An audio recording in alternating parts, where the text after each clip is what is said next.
I'm Alan Ning. I'm with Vic and BJ from the Chew on This podcast, and we just saw Shang-Chi. Well, first of all, I'm sorry to interrupt you, but no problem. You just showed us up with that damn intro. We don't have anything like that. Now we got to make one. Yeah, I know. I'm literally watching it go on. I'm like, oh shit, that's pretty good. I'm like, our podcast is a joke. Yeah, you get some good guests on your podcast. I mean, yeah, they have one thing in common. Nobody has ever listened to our show. That's why they agreed to come on. Nobody has one stipulation. Have you heard of us before? No? Come on the show. They never have listened to us, and that's like how we got our first gig at a convention too. Oh, yeah. Like we were 24 episodes in, and I got this gig for us to interview like all the guests. Yeah. And I'm like, "Did you listen to our show?" And she's like, "Nah." You're in Sacramento. You're fine. I was like, "You're good." I was like, "All right, let's do it." Now you haven't had Simu on your show though. Oh no. This is Dad. All right. Yeah. And Kimchi too. Oh, cool. All right. Yeah. I don't think we'll get Jung anymore. That ship has sailed. Yeah, that's not happening. I know. Especially after this movie. Yep. Okay, so let's just get into it. We all just saw Shang-Chi today, and now we're talking about it. And I get very sweaty when an all Asian movie comes out in the theaters, because the tradition is they're generally bad, and then big Hollywood doesn't want to ever make movie with Asians ever again. Right. And so we got lucky with Crazy Rich Asians. Yeah, I mean, it was good, but like it was a typical rom-com, which in my mind I was like, hey, if Julia Roberts can keep putting out the same fucking movie over and over again, like we can enjoy this for what it is. Yeah, and it was actually good. It told a good story. It was very Asian, if not Asian American, and I think the box office kind of said it all at that point. Right. All right, so did Marvel hit or miss with Shang-Chi? BJ, you go first. Oh, you bastard. Seriously? Yeah. And please be culturally descriptive if you can. Well, yeah. Tell me, white boy, how is this movie? Yeah. You're the minority on this one. I'm really going to be brutally honest with you guys. I didn't like it. Really? Okay. Let me backtrack a little bit. The first hour had me hook, line, and sinker. Bucky loved every second of it. The last hour, when they went into for me, once they did, it was just like all CG and like okay. So this is like the whole last battle thing reminded me of like, and we've made fun of this before, Vic and I, of like how there was like this string of movies that would just throw like CGI garbage in the air, like X-Men Apocalypse and the first Suicide Squad and the Independence Day, the new Independence Day. All of them ended with shit just like, and even the what do you call it, the Transformer movies with the robots fighting and all that. The last like half hour, man, I just couldn't concentrate, and I thought it was just so heavily CG, and I didn't like it. I loved the personal stuff at the beginning. The fighting sequences at the beginning were amazing. Yeah. And then that last half, I just don't understand why they threw away that game. It's like a football team that's scoring every drive, and then the second half they come in, they're like, let's just not do that game plan anymore. Let's just hang out and do this game plan, and then they end up losing the game. That's how way it felt like to me. I thought the movie was okay. That's just me. Again, totally me, and it has nothing to do with cultural stuff. It has everything to do. It has. I think it does. It sounds like it does. No, it has everything to do with all that CGI shit. Yeah. I just can't. I like more personal and heart and all these things, and they, but that whole fight sequence thing, I didn't like. You do realize at the end of the last hour of Endgame is completely CG'd. Yeah, well, but. See, again, there's literally nothing there. Yeah, but you know how many? I mean, but you had all your superheroes there. I'll defend you a little bit in the sense of there's a lot of visual stimulation going on, and it's 100% really hard to keep like not just interest, but like understand what's going on with those dragons fighting and all the flappy things flying around. And I like it when there's actually human on human fighting. I don't like this. And even in Endgame, there's all these aliens, but because you had all your heroes, it was kind of exciting in a way. But like, I'm just getting to know these people, and that first hour I loved so much. I wanted more of that, and then as soon as I got just completely too, I didn't want to say like too mystical, like too. I think it was like a lot of that CGI stuff just bugged the shit out of me. Anyway, but that first hour, man, I was so into it. I'm like, oh, thank God. Like, this is exactly what I wanted. And the martial arts, I thought Simu was awesome. And I wanted more stuff like that little fight with him and the Death Dealer. I was like, oh, I want more of that. It was like so fast and over with. And I'm like, no, I want more of that. And anyway. Yeah, I'll go into my feelings about it. We just talked about the trepidation I have for Asian movies made by big American companies, and thankfully they got it right with this one. I enjoyed the movie from beginning to end. The one thing that Marvel has going for it is, unlike DC, is that Marvel has a lot of flexibility and freedom when it comes to these characters that nobody really knows about, as opposed to Superman, Batman, Wonder Woman, where you have decades of folklore that people have. And so, quite frankly, I had, when I was collecting comic books as a kid, I had maybe 2 issues of Shang-Chi, or as I called it, Shang-Chi. And the only reason I had those 2 issues was because they were in the, dime box at my comic book store.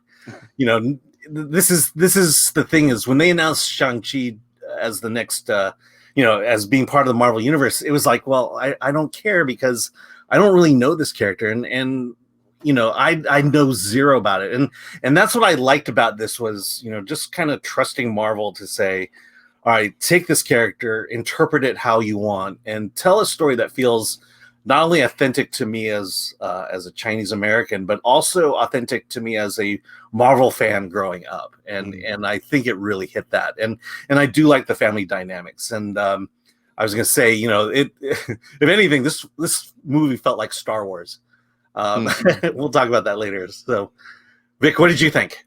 I'm you too. Like, when it comes to Asian movies, like, I was nervous about Mulan. We had talked about that. Yeah. You had been on our show for that one, and I was nervous about Mulan when they announced the director. Then I saw the writers, and I saw the producers, and I was like, this doesn't sit well with me. Not only because, they're not going to understand that culture or do things that are a nice nod, like Shang-Chi did in this movie, where like it didn't have to like make a red light district nod to Asian people or Chinese people. Actually, it just was like, when I saw the lion at the end of that movie, like, I have seen that lion so many times on calendars, on Chinese New Year stuff, in restaurants. In restaurants, on the street, right? Like in New York City, Chinatown,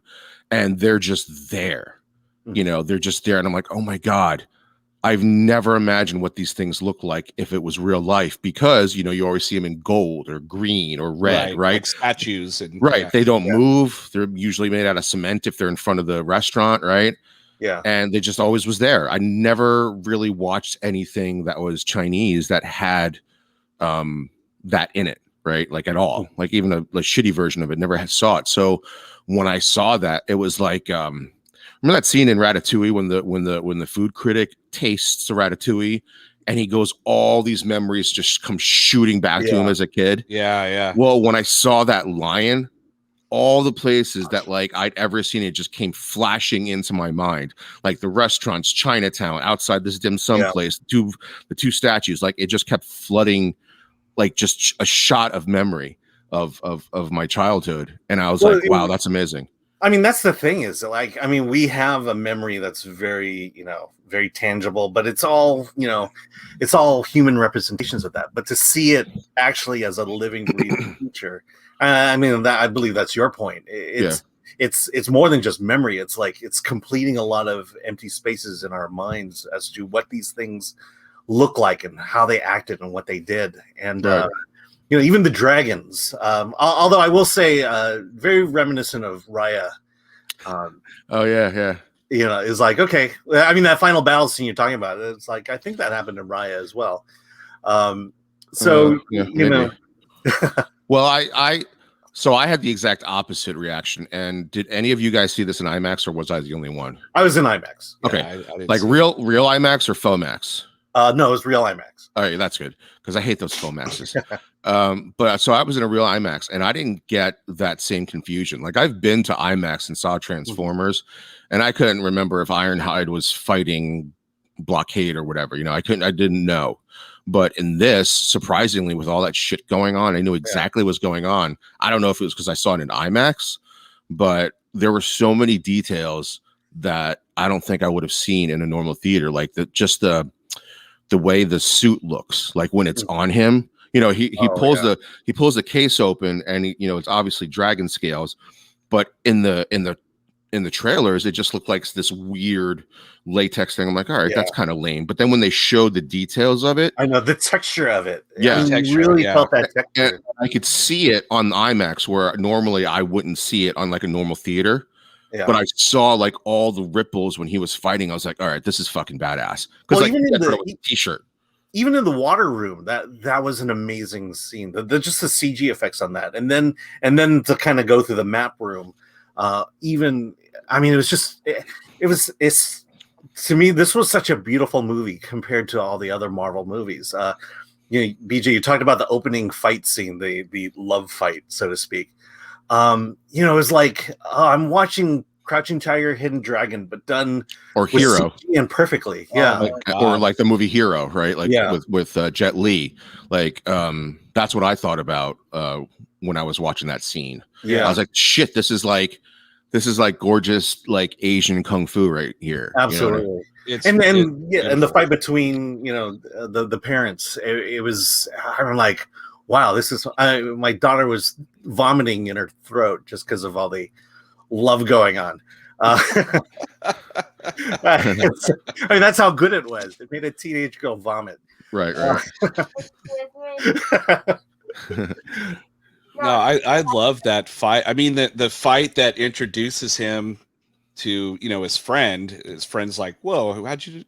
That whole fight scene on the bus was just breathtaking. I'd never seen anything like that. I mean, I was just blown away. And I've seen fights on buildings with things falling down and all that, but I thought that was awesome. I mean, the whole fight there, and then the fight with his sister. I mean, there was a lot of good fights where I was like, there's like emotion behind this, or there's like really cool action, or all these things rolled up into one. I said, I just had a problem with the end because that kind of emotion. And I mean, to me, again, I don't know how, I mean, you guys felt, different ways about different things. I was trying to look at it as like just a movie, and maybe that's a problem. I don't know, but it's that last sequence it just kind of took me out of the thing. I was like, what is going on? There's all this stuff flying around, and I had a hard time like distinguishing what was happening. Yeah. It just pulled me out. That was all. I mean, the big thing. I will say to your point, it to me, it was the when it got into the water and I don't know if there's a water dragon in there or something, but those water effects in that final fight where it was just a lot of visual stimulation going on at that point. Right. And then you had it obscured by the water, these two dragons. And I was like, okay, what, took a while to figure out just what am I looking at? Right. I didn't have that issue. Like I thought, I don't know. I didn't have trouble tracking it. And I thought because I didn't have trouble tracking it, I thought there was so much going on, but because I guess I picked up on it and didn't have a problem. Like it was fucking amazing to me. The problem with a lot of these movies is that when they come full-fledged into the final sequence, it's always a big CG thing, which this is. Yeah. But because the movie had set up so much magic, and I mean, the first time you see him fight the mother, right? Like they're flying in the air because of what they're able to do. Like there's a reason, there's a magical reason behind it, right?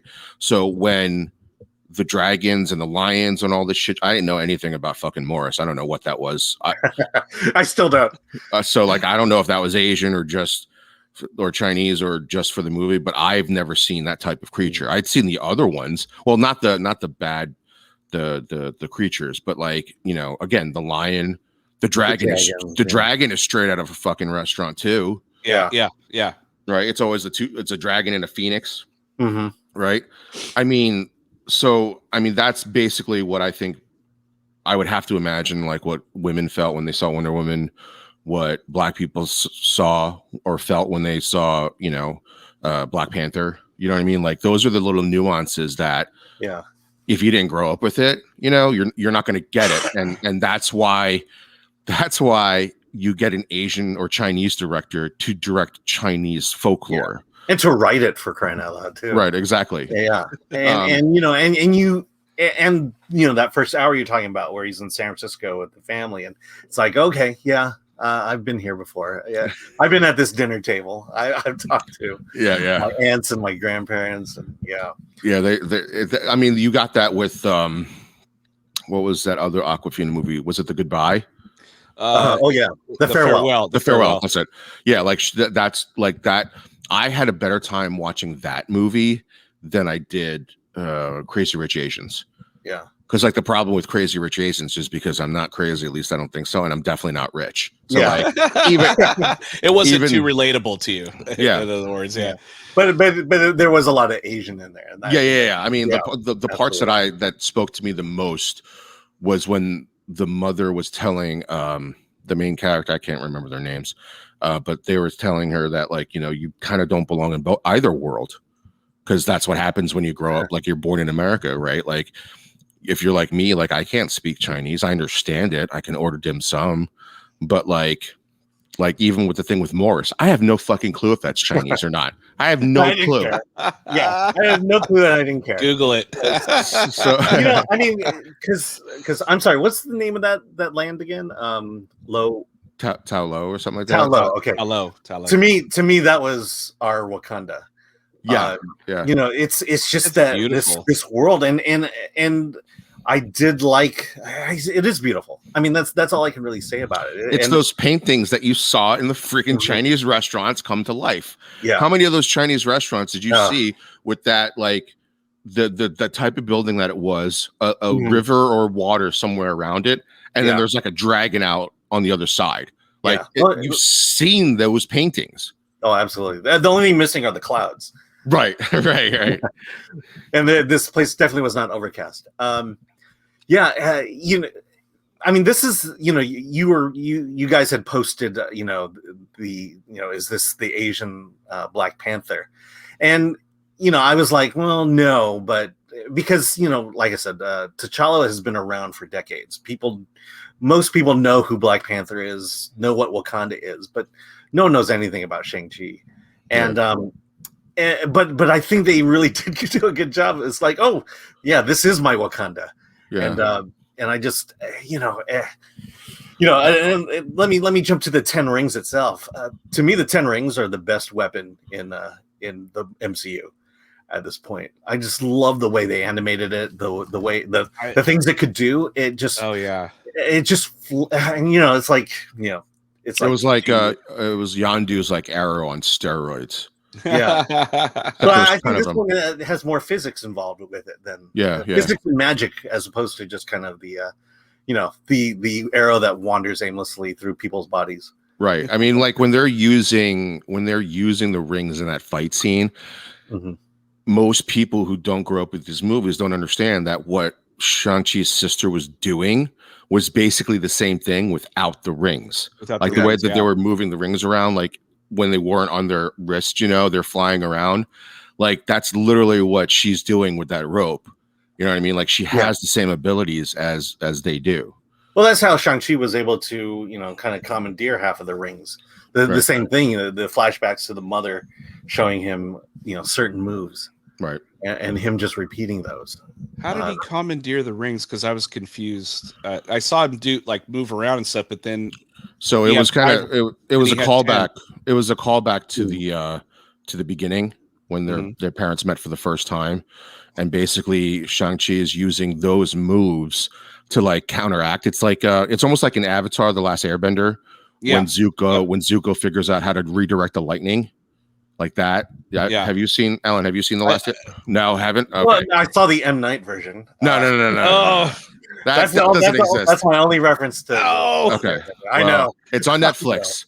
It's on Netflix, and seriously, I know it's a cartoon, but it's a fantastic cartoon. Yeah. There's no way your daughter's not going to love it. My kids love it. Well, she's getting me through Haiku right now. No, okay.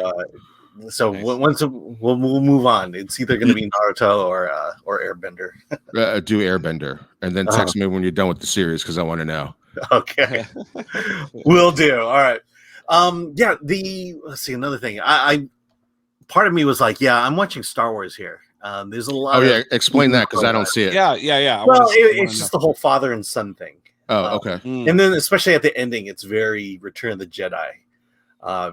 Without the incest. Yeah, that's the So Star Wars with that kissing sisters.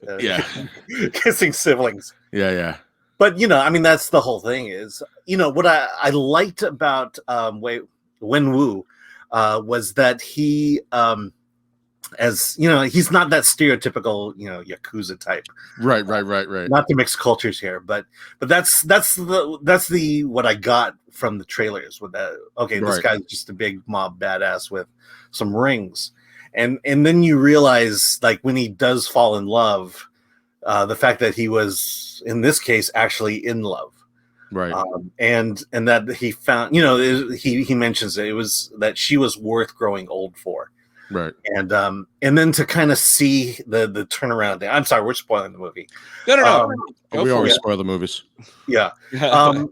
But there is that redemption aspect of it that you kind of expected, but it was like, okay, this is really working here in terms of a story.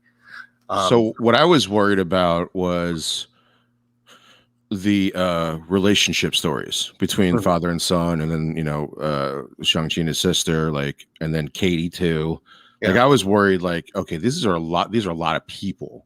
How are you going to balance this out? And I was thinking about this movie. I always, like, if you've listened to our show, I usually say, like, I don't want this to be a Phantom Menace thing. So the Phantom Menace, for me, I watched it and I thought it was the best movie ever, right? And I saw it like 15 times in the theater. Yeah.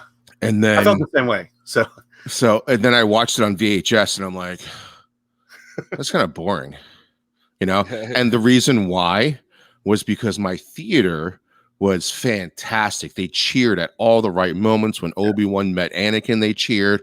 When R2-D2 and C-3PO, like, the cheering of the audience masked how bad that movie is for me, right? Mm-hmm. So in my theater, my audience was so fucking good that when the credits came up and they were singing that song, what was it, Hotel California? Yeah, my entire theater started singing Hotel California.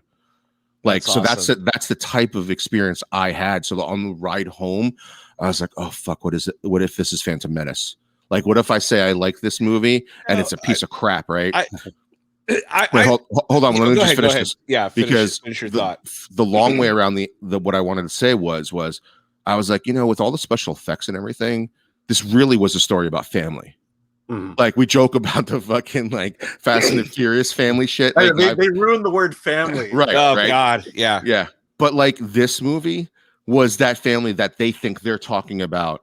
And like, they somehow were able to alter Shang-Chi's kind of backstory just a little bit. Yeah. Like, and then they kind of like turned it again on you at the end, because in the original comic book series, everything that happens in the movie kind of happens the same way, where in the comic book, he's trained to be this amazing killer, this amazing fighter, right? And he's sent away to kill this guy. It's not the mother thing was new in the original. That wasn't it. It was just somebody that they needed to kill, like a political figure or some shit. Shang-Chi does it, but then he finds out that the person that he killed wasn't as bad as his father made it seem to be. So he takes off, right? So like, when in the beginning of this movie, when he said he couldn't do it, I was like, oh, that's different. Kind of makes sense though, you know, with the whole mom aspect into it. Yeah. And then when they revealed at the end that he did do it, I'm like, oh shit. Yeah. That adds a whole new depth to his character, because you're led to believe this whole thing throughout the entire movie that he's that typical good guy. And like his, you know, relationship with his father, it's layered enough where you actually give a shit. Yeah. You know, there was a lot of talking in this movie. Absolutely. Yeah. I mean, that's the thing I really appreciated about the storytelling, is that they do take family issues and they start us on the traditional path. So you kind of know what this path is for this family. And then as they do certain reveals throughout the film, at various points of the film, you realize it's not as, you know, as blatant as you thought it was. It's not typical. It's not that typical, you know, because we've seen that before. I mean, we saw it in The Godfather, right? Like, you know, Don Corleone wanted Michael to take over, or never wanted Michael to take over. You know, it's that son coming to save the family type thing. And you're thinking that's it. Like, oh, this guy's just a typical bad guy, you know, and he wasn't. He like, I thought he was lying about listening to his wife or hearing his wife. I thought like the twist was going to be, oh, this is typical. Like he's going to just, you know, he's going to force these guys to help him. And then he's going to like do something to like, you know, betray them some way. Right. But that never came. He literally thought he was saving his wife the whole time. And I thought just by going with that showed what kind of character already, like another layer to Wen Wu that is not your typical bad guy. Yeah. You know, like he has more depth than Killian did in Iron Man 3 by far. Yeah. Yeah. I was he the villain of the movie? Because like which one? Iron Man 3? Yeah. No. His father, Shang-Chi's father. Oh yeah. Well, technically he's not. Technically he's not. It's the demon that was talking to him was the actual bad guy. Okay. His father was tricked and didn't realize it until the end. Yeah. For all intent and purpose, he was the antagonist. He was the one that you had to disarm in order to accomplish what you needed to accomplish. So then like the Death Dealer kind of disappeared, and then that the antagonist disappeared. I mean, is that something that you know, bring back? Or to me that was the weakness of the movie was, you know, the villains. I didn't see enough of them to. It's Marvel's problem every single time almost. Yeah, you know, but you know, DC has a worse problem with timing. With time. Yeah. But we're talking about secondary villains. Yeah, right? You know, like Death Dealer. You know, you see him. It's, you know, you see him as much as you did Taskmaster, for that matter. Right. You know, you saw enough of it, but you know, at the end is like you have this big battle going on between them, the two factions, and then by the time it starts to get really good, then you release the demon monsters, and now they have to work together, and I'm like, oh well, that seemed to be cut short here, and you know, and then when they fight the demon monsters, there's these little bat things. And then a giant bat things, and there were no real intermediary characters that I kind of wish had happened, because now they're just fighting little bats that you know are hard to kill. Right. And I was like, okay, well, you know, I get it. The movie's almost over. You can't really, you know, broaden this thing out, but I kind of wish they did. Yeah, because like the fight with Michelle, like anytime Michelle Yeoh was on screen too. Like, oh my God. Like, I know people like know Michelle Yeoh here in America, but I don't know if they really know her. Yeah. Like what she has done in Asian cinema. Like that lady is a legend, right? And when she was doing that wind thing, showing Shang-Chi what she's capable of doing, which I thought was fucking funny. That she's like, okay, let's play, you know, and he just gets his butt kicked. But like when she was doing those moves, I was like, oh, this is peak Michelle Yeoh right here. This is so beautiful. Well, again, she was in the Crouching Tiger, and like, I know. We're coming full circle here. It's like, wow, now they're really giving her the tools to make this look good. And there's so many things here to love. I mean, I don't know what I'm basing I mean, maybe I was tired when I watched this thing, but like I just remember that first hour I loved so much. I remember going to watch Wonder Woman, going, oh, I love this first hour and a half, and then the last half hour I was like, oh dear Lord, you know. And so that disappointed me. But maybe, I don't know, it's something that I think maybe with subsequent views I might turn around a little bit on Saturday watching it on that's IMAX. True. I get to watch it on IMAX, and I might turn it around a little bit. But I'm telling you, that first hour for me, I was loving it so much. I was like, there's so many good things about this. It wasn't your typical like father-son, relationship, but that actor is amazing. I thought he was my favorite character in the whole thing. Who's Simu or Tony? The father? The father. Yeah, Tony. Is that the first time you've seen him? Oh, no. I've seen him before, but I thought him in that role, he was so good that it made everything way more believable. Because like when you look at the main characters, like in Black Panther, the least interesting person in that entire movie was Black Panther. Yeah. And I felt in this one the same way, but Simu, I don't know, he's very charismatic and I loved him in Kim's Convenience and all that. And so I was able to like, he has to kind of play the straight guy, but he's still got a little edge to him and he's still cool, you know? So it wasn't like the Black Panther factor where I was like, man, he's like so boring compared to Killmonger and everybody else. That's what I was worried about too, was that everybody else would be good. And I thought I'm like, no, he held his own. He was really good. And of course, everyone around him was really good too. Right. And I was really worried about Awkwafina because quite frankly, and it's not the appropriation thing or any of that stuff. I just get annoyed with silly characters.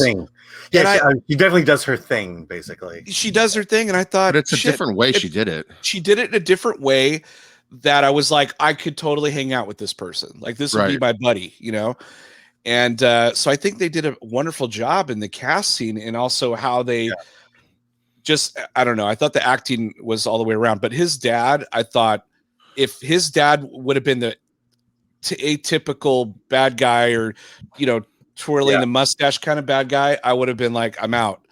But he was fantastic. I think you're right there. What I appreciate about Simu is, you know, he's the one who has to have the arc in the movie, and he definitely has that arc. Yes, you know, and so he has to start at kind of the, you know, he's the valet, and he's kind of the mopey. That sequence was great. Yeah, but he's that mopey, you know, that mopey kid who's that's the story. That's his story, and he has to find that confidence at the end. And I think he really nailed that arc and got it down. I mean, because that's the entire movie. Yeah, if that doesn't work, the movie doesn't work. Yeah, absolutely. I just like, I mean, we talk about Michelle Yeoh, right, being a legend. Tony Leung is a freaking legend too. And here's what's going to make you say, holy shit too. Alan, you probably already know this, but this is the first time he's ever played a bad guy ever. Ever. Oh, I did not know that. And the first time he does it in a Marvel movie and basically steals the show. Oh shit! Yeah, he steals the show. Of course. I mean, and what's crazy is like most Americans aren't going to know who he is, and he's got a gigantic library of just amazing stuff. Yeah, you know, and it sucked that he died. It, you know, like I understand why he did, but I was sad because I wouldn't see him in another Marvel movie because like he really does, you know, chew up a scene, but in like a good way, you know, like he's just really good. He comes back in the multiverse. He doesn't know martial arts at all. Because like he's an engineer. He's a doctor. Yeah. Or better yet, he's a chef. He's a cook. Right. He owns a restaurant. Yeah. And we'll just add, or he runs a laundry. Yeah, let's just go. Let's just when it was stereotypical. Let's just shit on everything we did before. let's give it to Quentin Tarantino. Yeah. What I loved about this also was the costumes, and I didn't love the costumes in Mulan for a specific reason, and it's because the lady was white. So like it was like a lady cosplaying Asian stuff, whereas I was watching this movie and I'm like, okay, this is an Asian designer, I think. Well, it's funny, it's when they open the package and it's laying there on the table, it's going, yes, there we go. Right. We've got this down. And you know, and so I think I should then ask the question. The biggest thing I was worried about other than the being bad was does it feel like a Marvel movie? Does it feel like it belongs in the MCU? Well, that's a good question. So, sometimes I have a problem with. I think it was an Age of Ultron where they had a singular story about Ultron, and then smack dab in the middle of it, Thor takes off to go in this river and has this like vision of Infinity Stones. And I was like, what the shit is this? And it's because like Marvel's like, you got to put something in there that ties everything together. And I thought with this movie, I felt like it wasn't like that. I felt, you know, having Wong in there doing his thing, and was it an Abomination in it? Yeah, Abomination. Yeah, some other stuff that they did. I thought, wow, okay, they sequenced this just right. It's not like throwing shit at you that doesn't make any sense. Like, why did they put that in there? Oh, because they're trying to tie the whole thing in. But I liked how they did it. And then that whole end sequence, I'm spoiling it, when he's like, oh, basically telling him, oh, a whole new world's opening up to you and the shit's about to hit the fan and get ready for the ride of your life or whatever. I was like, that's dope. That's pretty cool. You know? Yeah. And then let's not forget the connection with Trevor and the and Iron Man 3, the return of the Mandarin. Right. Oh, right. I fucking loved when Wu was like that. He's like, he made everybody afraid of a fruit. Like, because it's like, I mean, that's basically, I didn't like, you know, as an Asian, I was like, yeah, because that shit happens all the time in these like, you know, restaurants like TGI Fridays and Chili's and all that shit. They throw some like crispy noodles in it, Mandarin oranges, and then call it an Asian salad. Yeah. I'm like, you fucking kidding me? Chinese chicken salad. Yeah. Right. That's what my grandmother made me. Yes. For lunch every day. I'd be like, why the fuck did you put oranges in my salad? Why did you do this? It's like we didn't eat salad. It's like making you ramen noodles and saying it's pho. Like, here you go. You know, like my parents ran a restaurant. My grandparents ran a restaurant, and yes, we were part of the whole American Chinese, the American dishes that no longer that never existed in China. But like we made it for white people. Wait, okay, so your grandparents owned it, right? So when Chinese people actually came to the restaurant, they got a different menu, right? It was, at that point we were kind of used to it. But my grandparents' first restaurant was in Beverly Hills, and so it was even more important to have that kind of dishes that appealed to white folks, because no Chinese people are going to Beverly Hills for Chinese food. Yeah. But Chinese people did get a different menu, right? Yeah. Because like my mom worked at a Chinese restaurant. Like she was the hostess. Yeah. And so like when we went there, like we would get like some of the Americanized Chinese stuff, like beef and broccoli and hot and sour soup. But like other than that, we got different shit. Like it didn't even look like what anybody else was eating. Somebody's eating like a stupid poo-poo platter, and we got this huge bass right in the middle of the table, and fucking lobster and shit, and they're eating like poo-poo platter. Oh man, I tell you, when last time I was in Hawaii, we went to a Chinese restaurant, and when they saw us come in, we got extra special treatment and the good stuff. Oh yeah, because I could tell you, I'm sure this stuff wasn't on the menu, and it was great. Yeah, I mean that's what's really good about dim sum for like a lot of people too, because they can actually see the stuff, before ordering. Because that's a lot of things too. Like when I go to an Indian restaurant, I only go to buffets because I don't have to choose it myself. Like I don't know the names of this stuff. I just eat it. Right. That's why I fear going into an Indian restaurant. It's like I don't know what to order.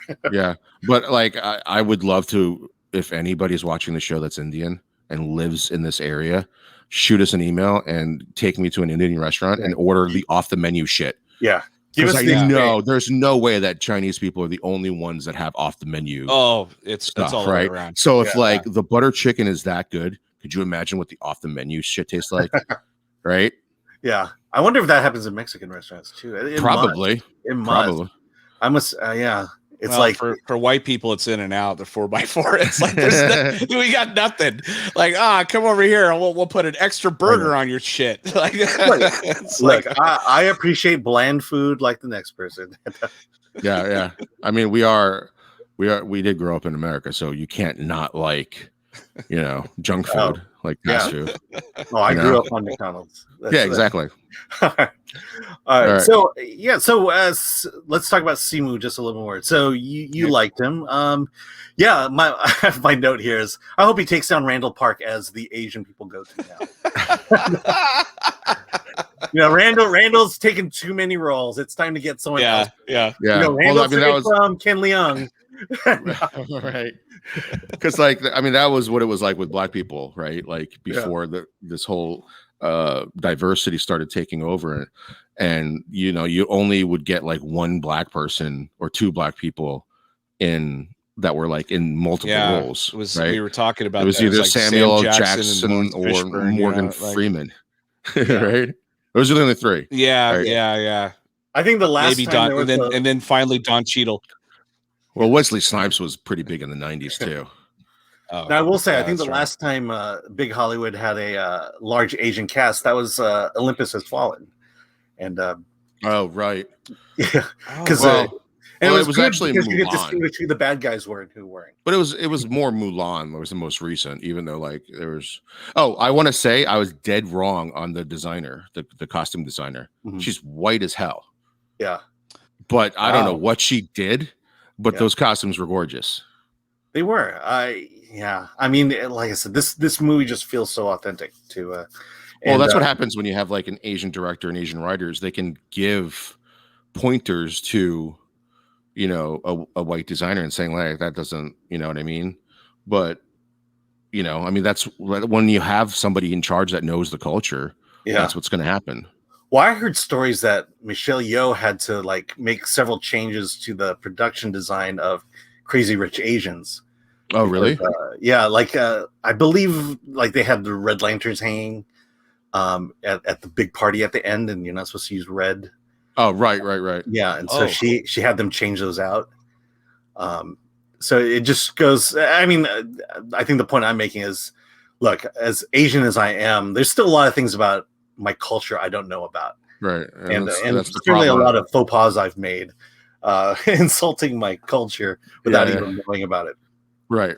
Like that, and that's the other thing too. Like I always try, and me and BJ always do this. Is like, if for some reason anybody ever wanted to sign us to some big podcast contract, we'd be like, we can't be a company man and say we love everything DC, or like love everything Star Wars. Like I was looking at this like, okay, this was really hard for me to figure out if I liked it for what it was and is, or did I like it more because I'm Chinese, right? Yeah. And I'm going to say yes, but not ashamed of why. And it's just has nothing to do with story or anything. It's all those little nuances in there that if you grew up Asian in America, you would know what this stuff means. Mm-hmm. And the fact that they didn't shy away from speaking Mandarin, and that's the other thing too. Like that's how shitty I am. Like I only know Cantonese. Yeah, me too. So like when they're speaking Mandarin, I had to fucking read all the captions like everybody else.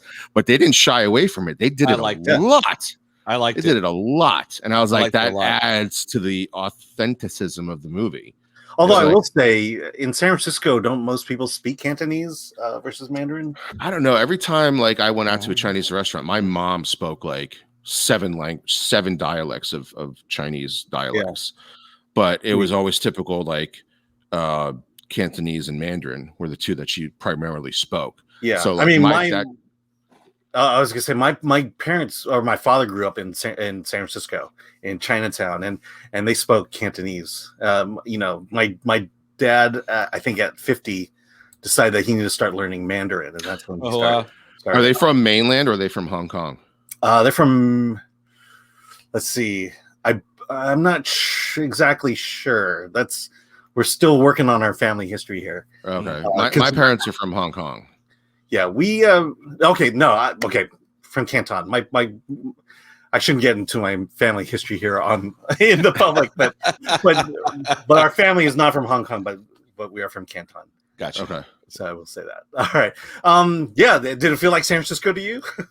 It kind of did. I mean, they did the typical like, let's let them know it's in San Francisco. Like, how the hell did you end up by Ghirardelli Square? Like from where you were, where the hell? Well, I will say the bus action was in San Francisco. Yeah, They did remove the Muni logos from the bus, but I think the storefronts. I want to say that was in San Francisco. That was either, I don't know, that was somewhere else. It didn't look. Yeah, I don't think a lot of it was filmed there because a lot of it were set pieces and things like that. But I think like the beginning part of it did feel very San Francisco, but usually most movies like what is that movie, The Rock and things like that, you see like major monuments or buildings, and you're like, they'll do like one or two shots in a movie to let you know it's San Francisco and The Rock, but then other than that, they'll shoot off, they'll shoot off somewhere else.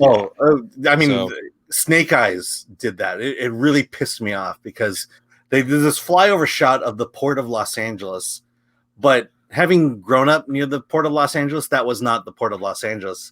And they labeled it the port of Los Angeles. And everything that happened in the port there none of that is there in Los Angeles. And I'm like, you could have at least done the obligatory drone flyover of the actual port. Right. It's to satisfy me. But I think like what Shang-Chi does too is that the last two like action Asian movies was Mortal Kombat and Snake Eyes. Right. And I wasn't a big fan of either one of them. I did like the fighting in Snake Eyes. Yeah. But once those two basilisks came out, I was like, I'm out. I mean, it would have turned into Harry Potter. Yeah, like what the? I mean, they even stole the shot where the basilisk is like in the tunnels and you see the tail. They did it, but they just did it with dirt holes instead. Yeah, it's literally a shittier version of that vault. It's the same shot. They just like took it, just put it, they just made it grainier. They just added digital sand. Yeah, I mean, I was telling BJ earlier. It's like, we didn't go to see Snake Eyes just to have a story told to us. This is typical of the G.I. Joe movies. We're here for the action, and that's all we're there for. And so I'm much more forgiving of story at that point. And, I mean, but the thing is, like, they got the Ancient One. We get Snake Eyes. That's all I have to say. You're saying, Vic? You can have it. Well, I mean, I liked Andrew Koji, and I wanted more Andrew Koji in that movie. Thank God we get him in season 3 of Warrior. So, I just found that one, and oh, did you? It's an amazing show. I love it. Oh, it's so great. We love it so much. And clearly that's not San Francisco either. So. That show has ruined so many shows for me because of their fight sequences. Yeah, like I just finished Kung Fu on CW. Oh, and I had a hard time getting into it, but it ended up being pretty decent. And had I not seen Warrior 3 or 4 times now all the way through, I would have been like, oh, this movie's way better. I mean, this show has got way better fighting than Arrow and The Flash and stuff like that, right? But then I'm comparing it to Warrior. It's like shit compared to Warrior. Oh man, I mean, Warrior. They just keep upping the ante in Warrior. Every time you think you've seen a cool fight sequence, they come out with something completely different. I'm like, damn. They even if the fight where he fights the Irishman. I remember getting so excited. I was like, oh shit, because it was 2 different fighting styles that you got to see. And I mean, he gets his ass kicked, the Irishman, but still, it was so great. All the fights that they had. And I like the fact that the show's not, Chinese versus white people. It's very much a soap opera. And it's just, I'm just getting kind of tired of this idea of, we just hate white people, and they've done, it's like, just bring some nuance to it, expand the story out. Yeah. They definitely keep the racism in it. Yeah, absolutely. You have but we definitely give it back tenfold. Like we always have. I remember. Right. Vic Vic watched the first 5 minutes of it and paused it and called me and said, fucking start watching this right now. You're not. So I'm like, I started watching that first 5 minutes. That's exactly what it was. You knew what the show was immediately. You're like, oh shit, this is going to be an amazing ride. But that opening sequence where he walks in there and that cop starts fucking with him and he just beats the shit out of him. I was like, oh my, that was awesome. I'm like, oh, and then from there, it just balls to the wall in that show. But anyway, the fighting for me in Shang-Chi, I thought was, the beginning fights were fantastic. I like, they didn't feel like choreographed. They didn't feel like I don't know, and I saw some like really different things. And now Simu, he didn't know martial arts at all before this, right? No, he's like Andy Lee. He's kind of like self-taught, but Andy actually, he's the death dealer. That's how he got the role. Basically, is that he was hired, like he became like YouTube famous for these things he did with his brother, who are both of them were in Paper Tigers. And he was, the story from what I remember in an interview, he said that they brought him on, Brad Allen, I think is the guy's name. Mm-hmm. I think so, yeah. Who I know from Jackie Chan movies. He knew about Andy and his brother and brought him on for like stunts and to teach Simu how to fight. Yeah. But then like as it progressed, it was almost like a Ray Park type thing where they're like, okay, like this is that guy's the death dealer. Let's just give it to him. So that's how he got into the movie. Oh, cool. Yeah, that's crazy. But Simu, like this isn't an Iron Fist situation where you hire a guy, but he knows how to. He knows how to fight. Like he might not have been. He has a good foundation to start. Yeah, exactly. Right. Because he looked awesome. He just looked like he's been doing this for a long time. Oh, and here's what I'll say about Simu in this movie. I knew The Rock could act when I watched the rundown. I was like, that's not The Rock, right? Like I just knew that this dude could act, right? Yeah. I was afraid I was going to watch this movie. I'm like, oh, that's Jung. Yeah. Right. Oh, for it's convenience, right? It's so not. Like that's the best compliment I can give any actor or actress is that you don't seem like the same character. Like we always kind of joke around about like Ryan Reynolds, like he was always Deadpool when he wasn't Deadpool. You know, like that's really how. Right. Even as Pikachu, he was Deadpool. Right. Exactly. Yeah. Right. Like even as Green Lantern, he was fucking Deadpool. Right. So, but that was what I was worried about. Like, okay, because I've seen him in like The Expanse, but he was really brief in that. I didn't see him in that other like law movie that's in Canada, show that's in Canada or some shit like that. I didn't see him in that. So I only have Kim's Convenience and a little bit of The Expanse. So I was worried that I was going to get Jung on this movie, and I did not. I got Shang-Chi. Like, well, like in Kim's Convenience, he plays kind of a like a jock, and he's just kind of egotistical, and but also there were parts in it where you saw a soft side of him when he was with his dad. The guy could act. And so like in this movie, he's definitely not that character. He's not Jung. He's a completely different character, but he does such a good job that immediately I was like, I didn't think of Jung at all. I was like, me neither. I didn't think about him at all. Shang-Chi. Yeah. And so that's really, really good. To me, it's the fact that, I always say it, but a lot of times when we have Asian movies, television shows, it always feels like that they're importing the actors in from Asia rather than going to the Western source. He's from Canada, but it's the same thing. For some reason, Hollywood doesn't like to hire Asian Americans. They would rather import someone and not give us the role. And that's the frustration I've always had, even when Hollywood does do an Asian movie. It's like they'll never hire an Asian American. And I do like the fact that they did it here for the most part. Yeah, I mean, it's a good movie where you get these legends. And again, like most Americans will know Michelle Yeoh, but I don't think most Americans really know her from her other films. Yeah. The non-American films, right? And Tony Leung, he is again a legend in Hong Kong and Chinese cinema, right? Like he's been around for a long time. This is his first American movie as a bad guy. So people watching him for the first time were like, "Holy shit, who is this guy?" And I'm sitting back like, "That's fucking Tony." Like you don't understand. You got to go back and watch his other stuff, right? Like, and so but the newer quote unquote cast, like Awkwafina, I thought she was really delightful in this movie. Yeah. Like I thought her shtick worked perfectly in this movie because she's literally like, what the hell is going on? Yeah. She's natural reactions. Right. Yeah, like exactly. You should freak out when you see flying water, like you should freak out. So she was really good. I even liked Ronnie Chang in this. I didn't know like how that was going to work out, but I loved that. I love the fact that he was like doing, he was detailing all the, he was spray painting the 10 Rings buildings, which still looked awesome. Yeah, it looked really good. Yeah, it looked really cool.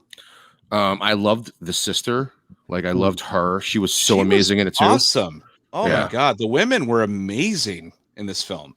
Absolutely amazing. Yeah. Not just acting wise, but I mean, action wise, all of it. Sometimes even, kicking the men's ass, which was great. Dude, I loved when she got that like dragon. I don't even know what that weapon's called. The dragon with the arrowhead and the arrowhead string. Yeah. Oh yeah. I was like, oh, shit's about to go down with this thing. Because she was just using like a normal one. And then when she finally like got to, let loose with that thing, I'm like, oh my God, this is so amazing. Pretty sick. Yeah. Going back to Awkwafina though, it's like, I always got the impression that she was one of these, in a movie like this, she would scream and then she would make some funny comment, scream and then comment, scream and comment. And I like how they just made her a real person in this case. Yeah, she had a sense of humor. Absolutely had a sense of humor. But now, does her never made her the comedian of the movie? So right? Does her? Yeah, because there's a lot of good jokes in this movie. Yeah. Does her learning, and this is going to be sexist because it's three guys answering this question, but is she a Mary Sue for being able to shoot that shot after learning it like less than a day ago? Well, I will say it was probably a big target. That's how she got it. Have you ever shot a bow and arrow? I don't know, but I have. I could shoot a bow and arrow at a giant wall, and that's what I feel like she did. She shot a. Look, I'm not going to dismiss her as a great. No, okay. So getting to the end scene, it's just the fact that she explains it. A day ago I learned how to shoot a bow and arrow, and then I was in the situation. I brought down the beast. Yeah. So she kind of. I mean, the humor of all that. Yeah, she does. I liked it either way, but I just wanted to put that out there because it'll come up, because it's bound to happen with some guys out there. They're like, how the fuck did she kill a dragon? Basically, by just learning how to, shoot an arrow the day before. Like we always make this is one of the reasons why I don't watch any CW shows. Like Mr. Terrific, he's a decathlete. How the hell? Like, right? And then like Iris, how is she in charge of Team Flash? Like, Cisco and Caitlin's IQ alone combines to like 6,000. They're fucking smart as hell, and they're taking orders from a failed journalist and blogger. You're getting way. I have zero with what I do. I have zero time to watch television, so you're not losing anything missing this movie. This show. The only television I watch is SNL and wrestling, and that's it. Yeah. That's all. Well, those CW shows, the CW shows are like paint by number shows. That's the way they're designed. But there's certain things that they've done, like they'll just shoehorn a character that has done one thing the entire run of the series, and then all of a sudden they're like this genius person, doing this one thing, and you're like, wait a minute. Like last week they were a journalist. This week they're like on the computer. Like last week they were unemployed, and now they're telling Cisco what to do. Yeah, telling the Flash where to go, like running the system. And I'm like, how do you know how to run that computer system? Like, you don't know how to do any of that. I bet you don't even know how to work your home theater system. So it says that if you're a struggling actor, get on a CW show, and you'll get your chance to prove yourself at some point. Right. Yeah, it's so crazy. All right. So, any final thoughts on Shang-Chi? Well, let's do what we do on our show. Let's do what we do on our show. So what we do is we usually give a rating, right? But the first thing we always do is we do diversity first. And how this goes to, I'm sure, any Film Threat viewer right now who has never listened to our show, our rating system is not the same for diversity. So for our diversity, it's three things. It's our show. We can do whatever the hell we want. So if it's like really, really, really just all white people, it's Casper, right? Okay. Like Casper the Friendly Ghost, yeah. If it's got a good mix, we'll say Jan Brady because she was the middle child, right? And Brady Bunch. Yeah. And if there's a lot of diversity and inclusion, because it's not just about color, it's about gender, women and gender and all that stuff, right? We'll say Plethora, and that's from the Three Amigos. Yeah. About plethora. Have you ever seen the Three Amigos? Yes, I know. So like when he's like a plethora we have a plethora of pinatas, right? Like, so that's where we came up with that. Okay. That's where we came up with that. So this is gonna be interesting for Shang-Chi. And we've had to do this. We've had to alter our rating system because there's a lot more diversity and inclusion now. So BJ, what do you got? Right. Well, I mean, of course you have this guy do it first. Oh man, you're killing me. Well, I mean, hell, I mean, I think it was very diverse. Extremely diverse. Well, in the sense of diversity, it's really not. It's nothing but Chinese. I know. Well, I know it's nothing about Asian people, but I mean, you have we as the Asians will. We'll take the bullet on that one. But you have, I mean, very strong women, of course, characters. You do have a white dude in there. One white guy. Yeah, that's true. I guess you could say, if you truly wanted to do this correctly, I would say Jan Brady. Right, but if we had to do it, we'd have to, because like we say, like you can't say Casper. Right, so what are you gonna? So we would say like Yellow Casper. We would say like Big Bird. Yeah, okay, Big Bird. There we go. Okay. You said it, I did not. I that was the first yellow character I could think of. Or you'd like Twinkie. Like I know, like I can't no, Twinkie's a different, that's what me and him are. That's right. But it's probably more representative of Asian Americans, the Twinkie. Yeah. But I can't think of another like all yellow maybe Tweety Bird, but that's fucking stupid. Yeah. For some reason, I thought Big Bird would be better. No, we're going with Big Bird here. Yeah. So it's very Big Bird. Right. Big Bird, very Big Bird. Can we say Bert? Bert's yellow. Oh, the bird is yellow. Bird is yellow. Yeah. Right. But I'd rather be Big Bird than Bert. Bert seems a little uptight. All right. It'd be so Jan Brady light. Then we'll go. So then we go to the movie. I'll go and say it. It's Big Bird. It's definitely Big Bird. It's definitely Big Bird. I believe there were 2 non-Asian characters in the movie. Yeah, the razor blade guy. He's like Razor Fist. Yeah, Razor Fist. He's like Snuffleupagus. And then Bird. And then dude at the restaurant. The right. The boyfriend at the restaurant. Right. Abomination maybe, and then the tag at the end, but that doesn't really count. So right. It's definitely Big Bird. I think I mentioned to you once. It's like, if you think about it, Parasite was the least diverse Oscar-winning movie in a very long time. If you think about it, yeah, that's true. Yeah, that's true. So, but the thing is, it's like I don't. You can complain about it. I don't care. It's like we don't get movies like this, and we definitely don't get Disney paying for it, except for Mulan. And I think from in front and behind the with the CG, of course, you're gonna have a lot of Asians behind the camera too. So I'm getting so racist here. Well, wasn't it Black Panther? It was like Martin Freeman, right? Was the only like white dude in that for the most part. Yeah, even in Oakland, it was. There was no white kids in Oakland. Yeah, it's like if we get one, if we get one every 4 years, 3 or 4 years, then I think we're doing. We're moving in the right direction. It beats 10 years. It beats 10 years after Joy Luck Club. So. The Joy Luck Club. So we're moving that equity line here. Yeah. Especially now, right? So fast, speed of light. All right, so then we do our normal rating, which is I do lightsabers because of this right here. All right, that's me, and then he does chainsaws. So I do. Yep. So it goes 1 to 5 lightsabers, 1 to 5 chainsaws. So I guess you could do stars, or you want to pick a weapon too. Well, we'll do throwing stars then. Okay. And it's out of 5. So what would you say, Alan? What is your rating? Okay, then that's easy. It's a 4, maybe 4.5. Okay. I mean, I really liked it. I will go see it again. I enjoyed myself. For a Marvel movie, it's definitely on the really good side than not.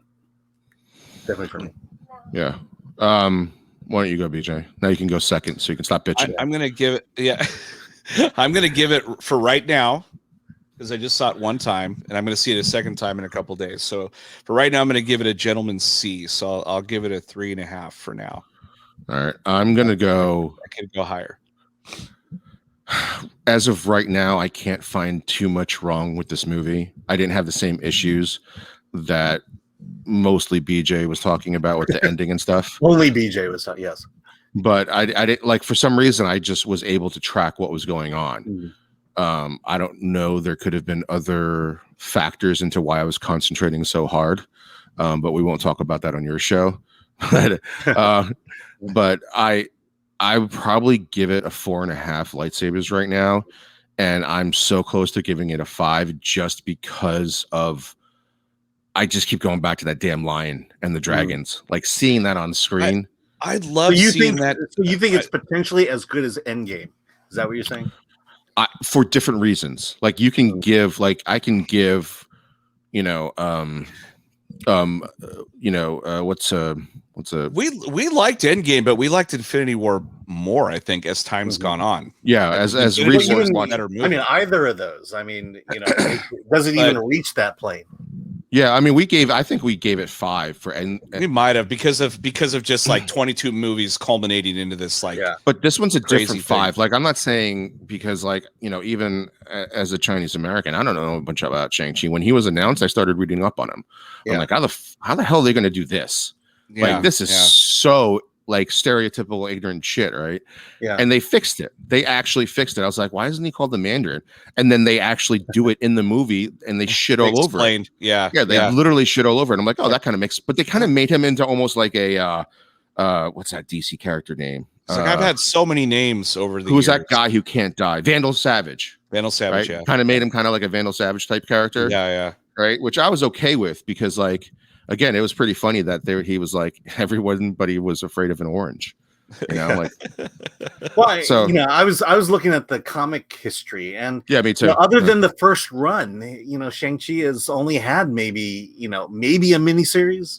He had one like a few years ago, like when he fought like when he fought the Avengers, like him alone. And to me, honestly, I think that happened because they had announced the movie at that point, and that they needed to build up this character within the Marvel universe. And it's so that people have a little bit of context going into it. But at that point, maybe he'd appear in an issue or two of some other series, along the way, and so he never really got prominence until, the announcement that the movie was going to be made. Yeah. And they didn't even have Simu cast at that point either. No. Yeah. I mean, there was I definitely understand why women felt so great watching Wonder Woman. I definitely feel why Black people loved watching Black Panther. I mean, even me watching Black Panther, all I kept thinking about, man, was I want this. When I watched Coco, the Pixar movie Coco, I was like, wow, this is a beautiful movie. When do I get to see this? Right. And the first instance we get was like Mulan. I'm like, no, this is not it. I mean, I would say Raya, even though I'm not Southeast Asian. I loved Raya. I loved Raya, and I loved the impact that had. Moana to some degree, and it's we're getting to this this Asian territorialism now. But I don't think I feel the same way about Shang-Chi as I did, as I think the African American community felt about Black Panther. But I'm certainly glad. I certainly am happy, and I wonder if my score is also colored by the fact that throughout the whole movie it was like, okay, this isn't bad, this isn't bad, this isn't bad. And so maybe I'm elevated higher, but no, if I think about it, it's just no. I really love this movie, and I could watch those fight scenes over and over again. They're just so beautifully done. Right, really good.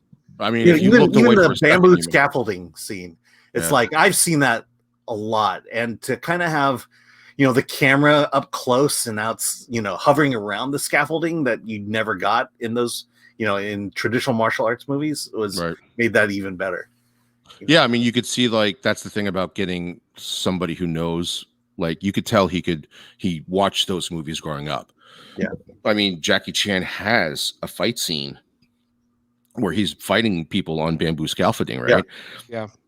Rush Hour 2 for that. Right. There you go.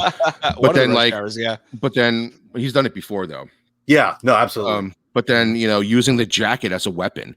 Mm-hmm. That's happened in Rumble in the Bronx. That happened in a lot of his movies where he uses the jacket or anything around him as a weapon. Yeah. Right. Well, I always say that Rumble in the Bronx is Jackie Chan Singing in the Rain. He not only fights, but he uses the environment to fight. The pinball room, even on the hovercraft, for some reason he was able to have a good fight scene on that. Right. That's right. But every location, he was able to find new things to accentuate just a simple fight scene, basically. Right, but he would use the environment to escape Absolutely. or use it as a weapon. So like when they did that bus scene, you know, they had that was like I felt like I was watching a Jackie Chan movie on a big budget screen. You know, because you know, he was jumping in between the handlebars or whatever and using those as weapons or using them to escape, right, and using them to hit people with or pulling them together where their heads hit the thing. That was like straight out of a Jackie Chan movie. Like remember when he was what movie was that? Was it Police Story that he did it on the bus? I don't know, but I mean he's done it so many times. You know, like the first Police Story when he's fighting in the playground and he uses like the swings and all that other the seesaw. Use the things around you. So like I was thinking a lot of Jackie Chan in that scene because of he was using that tight quarters surrounding to win the fight. Yeah, and I like the fact that it wasn't, you know, the fight scenes weren't CG heavy either. I think they were doing, you know, they were elevating the wire fu type fighting, and that's you know, and I really like the fact that they held to that. Yeah, but they did it in a good way. It didn't look like Mulan. Yeah, absolutely. It barely did Mulan. All right. So hey, thanks a lot for joining. This is great. Yeah, this is fun. Yeah, I'm glad we got to talk about it. And tell us about your podcast real fast. So, BJ, you remember all the stuff better than I do. I remember nothing. I'm just sitting here like I'm a big fan, so I'm just like listening. I like listening to people talk.